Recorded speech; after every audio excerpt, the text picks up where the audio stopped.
এই অবস্থায় ভাববার তেমন কোনো কারণ নেই যে ডক্টর ইউনূস টিউলিপ সিদ্দিকের লেখা এই চিঠিতে সাড়া দিয়ে তাকে সাক্ষাৎ দেবেন এই যুক্তরাজ্য সফরের সময়। তবে টিউলিপ সিদ্দিক যেহেতু কোনো সাড়া পাচ্ছেন না দুর্নীতি দমন কমিশনের সঙ্গে যোগাযোগ করে, কিংবা তার আইনজীবীরা পাচ্ছেন না, কাজেই সেদিক থেকে এই চিঠিটিকে প্রকাশ্য করে দিয়ে তিনিও একটা বড় ধরনের প্রশ্নের জন্ম দিলেন এই তদন্তের স্বচ্ছতা নিয়ে। যুক্তরাজ্যের শীর্ষস্থানীয় দৈনিক দ্য গার্ডিয়ান জানাচ্ছে যে British MP tulip Siddique Bangladesh সরকারের প্রধান উপদেষ্টা ডক্টর মোহাম্মদ ইউনূসের যুক্তরাজ্য সফরের সময় তাঁর সাক্ষাৎ চেয়ে একটা চিঠি লিখেছেন। ব্রিটিশ এমপি টিউলিপ সিদ্দিকের বিরুদ্ধে বাংলাদেশের দুর্নীতি দমন কমিশনের তদন্ত চলছে। তিনি শেখ হাসিনার বোন শেখ রেহানার মেয়ে এবং শেখ হাসিনা পরিবারের বিভিন্ন সদস্যদের বিরুদ্ধে অবকাঠামো খাতে $5 বিলিয়ন আত্মসাতের অভিযোগের যে তদন্ত করছে দুর্নীতি দমন কমিশন, তারই অংশ হিসেবে তদন্ত চলছে ব্রিটিশ এমপি টিউলিপ সিদ্দিকের বিরুদ্ধেও। এবং বাংলাদেশের দুর্নীতি দমন কমিশন বলেছে যে তারা গ্রেফতারি পরোয়ানা জারি করেছে টিউলিপ সিদ্দিককে গ্রেফতারের জন্য, এবং টিউলিপ সিদ্দিককে দেশে ফিরিয়ে আনার জন্যও তারা যোগাযোগ করছে যুক্তরাজ্য সরকারের সঙ্গে। এমন অবস্থায় টিউলিপ সিদ্দিক ডক্টর মোহাম্মদ ইউনূসকে লেখা এই চিঠিতে বলেছেন যে তার বিরুদ্ধে যে তদন্ত চলছে সেটা ফ্যান্টাসি ইনভেস্টিগেশন, মানে একটা কাল্পনিক তদন্ত, এবং তার আইনজীবীদের তরফে বারবার দুর্নীতি দমন কমিশনের সঙ্গে যোগাযোগের চেষ্টা করা হলেও দুর্নীতি দমন কমিশনের তরফে তার আইনজীবীদের সঙ্গে কোনো যোগাযোগ করা হয়নি। এবং তিনি এও বলছেন যে একটা গ্রেফতারি পরোয়ানা জারি হয়েছে বলে তিনি জানতে পারলেও দুর্নীতি দমন কমিশন বারবারই র্যান্ডম অ্যাড্রেসে, অর্থাৎ বাংলাদেশের বিভিন্ন ভুলভাল অ্যাড্রেসে তার নামে চিঠি পাঠাচ্ছেন। তিনি এখন পর্যন্ত কোনো যোগাযোগ স্থাপন করতে পারেননি দুর্নীতি দমন কমিশনের সঙ্গে। ডক্টর মোহাম্মদ ইউনূসকে লেখা এই চিঠিতে টিউলিপ সিদ্দিকী আরও বলছেন যে তিনি জন্মেছেন, বড় হয়েছেন এই দেশে, এবং এখানেই হ্যামস্টেড এবং হাইগেট এলাকার এমপি হিসেবে তিনি কাজ করছেন এবং রাজনীতিতে তিনি ক্যারিয়ার গড়ে তুলেছেন। বাংলাদেশে তার কোনো ব্যবসায়িক স্বার্থ বা সম্পত্তি নেই। কাজেই একটা যে ভুল বোঝাবুঝি হিসেবে তিনি অভিহিত করছেন দুর্নীতি দমন কমিশনের এই মামলা এবং তদন্তকে, তিনি বলছেন এই ভুল বোঝাবুঝির অবসানের জন্য ডক্টর মোহাম্মদ ইউনূসের সঙ্গে তাঁর দেখা হওয়া দরকার। ডক্টর মোহাম্মদ ইউনূস লন্ডনে আসছেন, যুক্তরাজ্য সফরে আসছেন বাংলাদেশ ব্যাংকের গভর্নর আহসান এইচ মনসুর এবং দুর্নীতি দমন কমিশনের চেয়ারম্যান ডক্টর আব্দুল মোমেনকে সাথে নিয়ে। এই দুইজনকে সাথে নিয়ে কেন তিনি যুক্তরাজ্যে আসছেন সেটার ক্ষেত্রে ধারণা করা যায় যে আগস্টে শেখ হাসিনা সরকারের পতনের পর থেকেই ব্রিটেনের শীর্ষ আইন সংস্থা ন্যাশনাল ক্রাইম এজেন্সি অত্যন্ত ঘনিষ্ঠভাবে বাংলাদেশ ব্যাংকের আন্তর্জাতিক আর্থিক অপরাধ তদন্তকারী ইউনিট এবং দুর্নীতি দমন কমিশনের সঙ্গে ঘনিষ্ঠভাবে কাজ করছে, এবং শেখ হাসিনা সরকারের সময়কার প্রভাবশালী রাজনৈতিক এবং ব্যবসায়ীদের যুক্তরাজ্যে থাকা সম্পদের খতিয়ান বের করার কাজ করছে এই national crime agency, Bangladesh bank এবং দুর্নীতি দমন কমিশনের সঙ্গে ঘনিষ্ঠভাবে কাজ করে। সম্ভবত সে কারণেই আহসান এইচ মনসুর এবং আব্দুল মোমেন, মানে দুর্নীতি দমন কমিশনের চেয়ারম্যান এবং বাংলাদেশ ব্যাংকের গভর্নরকে নিয়ে ডক্টর মোহাম্মদ ইউনূস যুক্তরাজ্যে আসছেন। কারণ ডক্টর মোহাম্মদ ইউনূস ব্যক্তিগতভাবে অত্যন্ত উৎসাহী যুক্তরাজ্যে আওয়ামী লীগের ক্ষমতাচ্যুত সরকারের এই সয় সম্পত্তির খতিয়ান বের করতে, এবং জানুয়ারি মাসেই তিনি সানডে টাইমস, ব্রিটেনের পত্রিকা সানডে টাইমসের সঙ্গে এক সাক্ষাৎকারে স্পষ্টতই বলেছিলেন যে এগুলো তো চুরি নয়, এগুলো প্রকাশ্য ডাকাতি এবং বিপুল পরিমাণ সম্পদ রয়েছে যুক্তরাজ্যের সরকারের উচিত এসব তদন্ত করে বের করা এবং সেই তদন্ত শেষে সম্পদ বাজেয়াপ্ত করে বাংলাদেশে ফেরত পাঠানোর ব্যবস্থা করা। সানডে টাইমসের সঙ্গে জানুয়ারি মাসে দেওয়া ওই সাক্ষাৎকারে ডক্টর ইউনূস টিউলিপ সিদ্দিকির বিষয়েও মন্তব্য করেছিলেন। তিনি বলেছিলেন টিউলিপ সিদ্দিকির উচিত, যদি তিনি এই প্রকাশ্য ডাকাতিতে জড়িত থাকেন, ক্ষমা চাওয়া এবং পদত্যাগ করা। তখনও মন্ত্রিত্ব থেকে পদত্যাগ করেননি টিউলিপ সিদ্দিক। কাজেই টিউলিপ সিদ্দিকির বিষয়েও ডক্টর মোহাম্মদ ইউনূসের ধারণা কি ধরনের সেই সাক্ষাৎকারে সেটা পরিষ্কার হয়। ডক্টর মোহাম্মদ ইউনূস ওই সাক্ষাৎকারে আরও বলেছিলেন যে এ ধরনের যে কোনো তদন্তকে রাজনৈতিক উদ্দেশ্য প্রণোদিত হিসেবে বিবেচনা করার বা অভিহিত করার সুযোগ থেকেই যায়।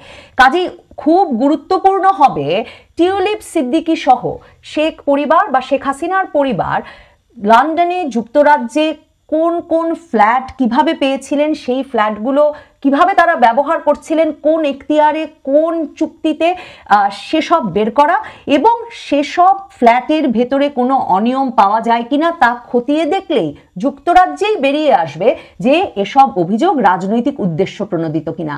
তিনি সংবাদ মাধ্যমের সঙ্গে সাক্ষাৎ করে এবং দুই দেশের মধ্যে তদন্তকারী সংস্থার যোগাযোগ ঘটিয়ে দিয়ে নিশ্চিত করেছেন ডক্টর ইউনূস এবং ইউনূস সরকার যে এই তদন্তের মাধ্যমে যাতে স্পষ্টভাবে বেরিয়ে আসে যে টিউলিপ সিদ্দিকী সহ শেখ হাসিনা পরিবার এবং শেখ হাসিনা পরিবারের সুবিধাপ্রাপ্ত রাজনীতিক এবং ব্যবসায়ীরা যুক্তরাজ্যে অবৈধ সম্পদের মালিক হয়েছেন কিনা কিংবা তার সুবিধা নিয়েছেন কিনা। এই অবস্থায় ভাববার তেমন কোনো কারণ নেই যে ডক্টর ইউনূস টিউলিপ সিদ্দিকের লেখা এই চিঠিতে সাড়া দিয়ে তাকে সাক্ষাৎ দেবেন এই যুক্তরাজ্য সফরের সময়। তবে টিউলিপ সিদ্দিক যেহেতু কোনো সাড়া পাচ্ছেন না দুর্নীতি দমন কমিশনের সঙ্গে যোগাযোগ করে কিংবা তার আইনজীবীরা পাচ্ছেন না, কাজেই সেদিক থেকে এই চিঠিটিকে প্রকাশ্য করে দিয়ে তিনিও একটা বড় ধরনের প্রশ্নের জন্ম দিলেন এই তদন্তের স্বচ্ছতা নিয়ে। টিউলিপ সিদ্দিক সরাসরি তো বলছেনই এটা ফ্যান্টাসি ইনভেস্টিগেশন, একটা কাল্পনিক তদন্ত। অন্যদিকে ডক্টর মোহাম্মদ ইউনূসকে লেখা চিঠিতে টিউলিপ সিদ্দিক একথাও বলেছেন যে এই অভিযোগ সম্পূর্ণত রাজনৈতিক উদ্দেশ্য প্রণোদিত। তার খালার বিরুদ্ধে তার খালার রাজনৈতিক প্রতিপক্ষ ববি হাজ্জাজ এই অভিযোগ এনেছেন যে তারা অবকাঠামো খাতে $5 বিলিয়ন মতো আত্মসাৎ করেছেন। টিউলিপ সিদ্দিককে মন্ত্রী হিসেবে মুখোমুখি হতে হয়েছিল মন্ত্রিত্বের স্ট্যান্ডার্ড রক্ষাকারী যে কমিশন আছে ব্রিটেনে, মিনিস্টারিয়াল স্ট্যান্ডার্ডস কমিশন, তাতে তদন্তের, এবং সেখানে তদন্তে লাউরি ম্যাগনাস তদন্তকারী যিনি ছিলেন সেই বিচারপতি কিন্তু বলেছিলেন যে টিউলিপ সিদ্দিকের সরাসরি কোনো অপরাধ বা রং ডুইং বা অন্যায্য কাজের প্রমাণ তিনি পাননি।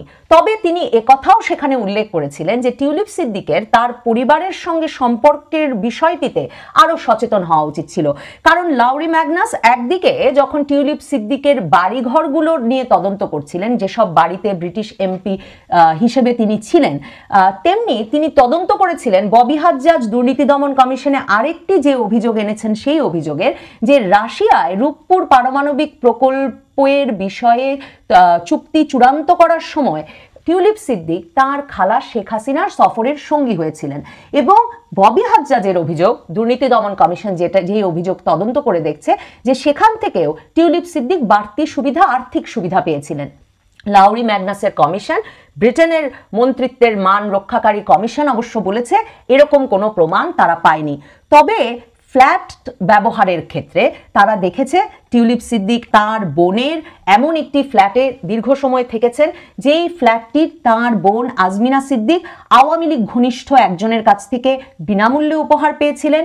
এরপর টিউলিপ সিদ্দিক কিংস ক্রসে একটা ফ্ল্যাটে দীর্ঘ সময় থাকতেন, যেই ফ্ল্যাটটি আবার তার বাবা মা অর্থাৎ শেখ রেহানা এবং টিউলিপ সিদ্দিকের বাবা এরা দুজন পেয়েছিলেন আওয়ামী লীগ ঘনিষ্ঠ আরেক নেতার কাছ থেকে।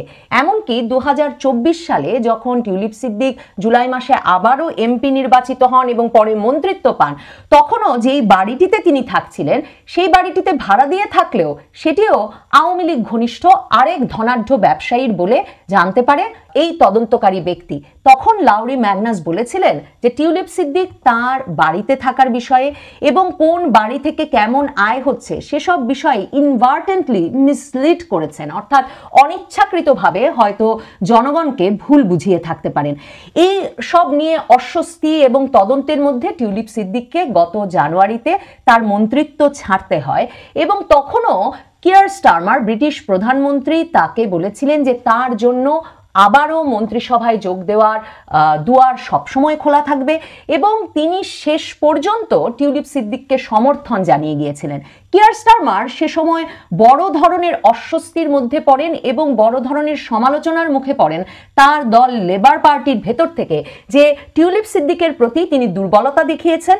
অভিযোগ ওঠা মাত্রই মন্ত্রিত্ব থেকে অপসারণ করা উচিত ছিল প্রধানমন্ত্রীর এই মন্ত্রীকে, কিন্তু টিউলিপ সিদ্দিকের ঘনিষ্ঠ বন্ধু হওয়ায় কিয়ার স্টারমার তা করেননি। এমন সমালোচনা ছিল কনজারভেটিভ লেবার উভয় তরফে, এমনকি ব্রিটিশ সংবাদ মাধ্যমও এই নিয়ে প্রশ্ন তুলেছিল। লেবার পার্টির যথেষ্ট সমর্থন যদি এই এমপির প্রতি এখনো বহাল থাকে, ব্রিটিশ এমপি টিউলিপ সিদ্দিক তার দলকে যদি তার পেছনে পান, তাহলে নিশ্চয়ই ক্ষমতাসীন লেবার পার্টি ডক্টর মোহাম্মদ ইউনূসের সফরের সময় এবং দুর্নীতি দমন কমিশন